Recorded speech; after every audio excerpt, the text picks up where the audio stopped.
څه خبرې د اختر تېرې شوې وي او د منظم څه خبرې. اوس د دې اختر څه مستحبات چې په اختر کې کوم کارونه کول دا پکار. یوه خبره دا ده چې په اختر کې سړی د اختر په سهار باندې چې د خوب نه وختي راپاڅي دا مستحبه طریقه ده. ډېر ثواب په دې کې چې د اختر په سهار باندې سړی وختي راپاڅي. هسې نه چې ټوله شپه له ودعاګو کې او سهار بیا راپاڅي داسې نه، سهار وختي راپاڅېدل پکار دا مستحب. دویم ان یصلي صلاة الصبح فی مسجد الحی چې د سحر لمونځ د محلي په جومات کې دا مستحب. دریم نمبر دا چې د مسواک وکړي دا مستحب دی، الله دې وکړي. څلورم نمبر دا ان یغتسل چې د غسل وکړي. غلام دي د اختر په ورځ باندې دا خبره ده غوره ده، ثواب دې پکې دی. بل ان یلبس احسن ثيابه چې بهترین جامې واچي، ګرانې نه ګرانې جامې. سړی به د ښځو رنګ نه اچي او ښځې به د سړي رنګ نه اچي. نو د سړو باندې بهترین جامې ښځې بهترین که نوې وي ډېره بهتره ده، که نوې نه وي نو بیا زړې کپړې چې کومې ښه پاکې بې شوي هغه دې واچي.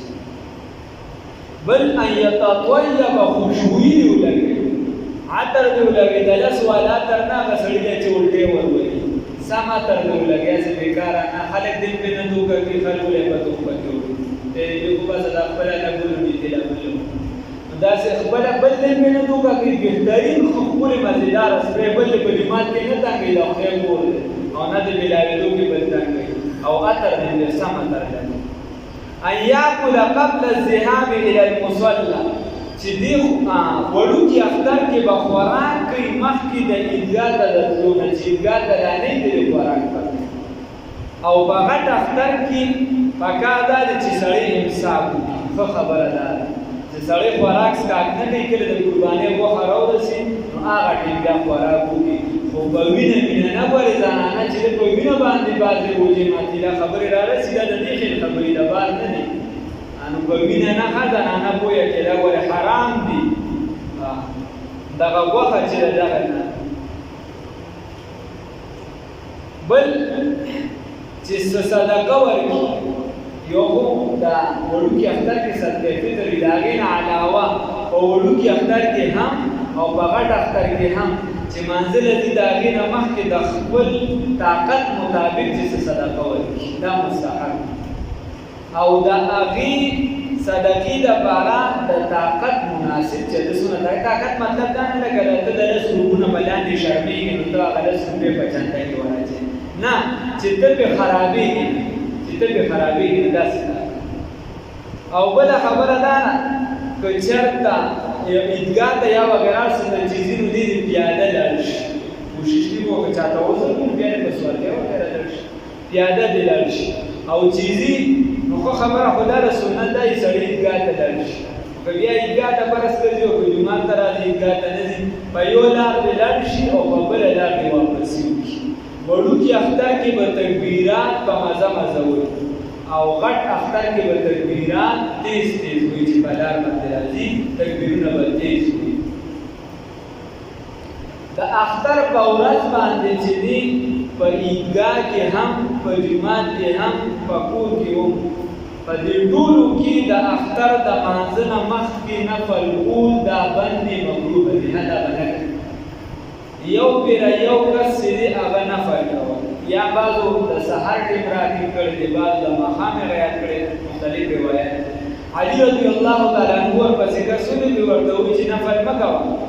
هغه ورته وایي صیب ما په خدای په مونځ راټینګ کړي. نو علي صاحب چې ګزار په څه وباسئ په مونځ به ډېر نه راټینګي، دا د پیغمبر خلاف چې کوم عمل کوي خدای به دې په دې راټینګي. نو د اختر په ورځ باندې د اختر د لمانځه نه روان دي، نه په عیدګاه کې نه په کور کې نه په جومات کې نفل نشته، نفل به نه کوي. بیا د اختر د لمانځه نه پس په کور کې نفل کولی شي، په جومات او په عیدګاه کې بیا نه شي. او بیا هم غوره دا دی چې سړی مسلمانانو سره ملو شي، خوشحالي په دغه ورځ باندې ولمانځي، دا د خوشحالۍ راځي. طریقه د اختر د مانځه چې ده هغه دا ده چې سړی د مانځه دپاره نیت جوړوي. د نیت دپاره څه ده ضروري نه دی چې دی به په هغه میره باندې به ورله راتاوي او نیت به وکړي، نه بس نیت مې وکړو د زړه د اخلاصه د غټ اختر لمونځ بس یې دم شوي په خوله باندې الفاظ شو یا ورسره یې وایي سره د واړه تکبیرونو خاص خدای تعالی له محمد کافي شریف یا که نورم ورپسې سیوا کېږي نو د غټ اختر لمونځ واجب کوم سره د واړه تکبیرونو خدای خاص تعالی له محمد کافي شریف په نوم په الله اکبر. دا د خدای نیت که وایي نو ښه خبره ده مخکله. بیا چې کله مانځه ته ودرېږي سبحانک اللهم لا اله غیرک پورې چې کله ووایي نو د مبتدي کار ختم شي. بیا به امام پسې تکبیرات دوی درې پرې به تکبیرونه ووایي خو لاسونه به یې ځوړل دي به تکبیرونو کې به لاسونه تړي نه. بیا به هغې پسې اعوذ بالله بسم الله دا امام ووایي او بیا به صورت او دواړه صورتونه لومړی رکعت به وشي. دویم رکعت ته چې کله راپاڅي بیا د مبتدي څه کار نشته، د بسم الله نه به امام شروع واچي چې کله دواړه صورت ته ووایي هغې پسې به بیا هغه درې واړه تکبیر ووایي او لاسونه به ځوړل. یو خدا خبره.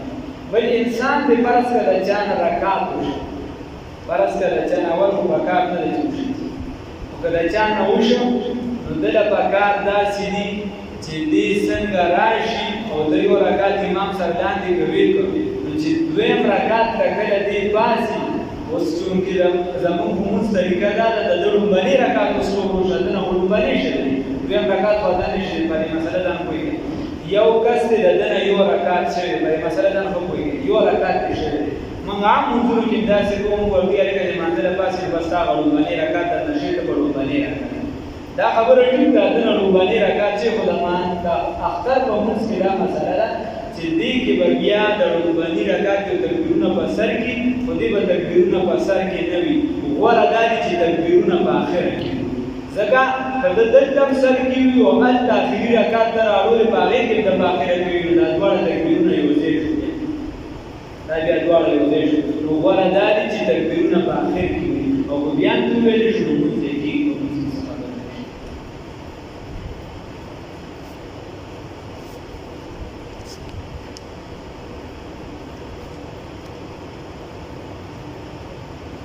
بس دا دغه د اختر سره متعلق مسایل خلاصیان او خلکو ته پته ده د قربانۍ غوښې دي نو غوښې د انسان خپله خوښه ده. ښه خبره دا ده چې درې حصې او که یو کس یې درې حصې کوي نه نو بس ټوله په ټوله په کور کې هم ساتلی شي، ټوله په ټوله بل چا له ورکولی شي دغه غوښه او دغه شان سرمن چې لکه ځان له استعمالوي که ځان له نه استعمالي بل چا له سرمن ورکوي مالدار له ورکولی شي غریب ضروري نه ده. خو که دغه سرمن یې خرڅه کړه نو بیا به یې پیسې صرف د زکات مستحقین ته ورکوي. دغه شان چې دی د غوښه چې ده نو دا په پیسو میسو باندې خو هم مسله څوک خرڅوي نه خو بیا هم ذهن کې پرته وي په پیسو میسو باندې دغه غوښه چې دی د دې خرڅول دا بند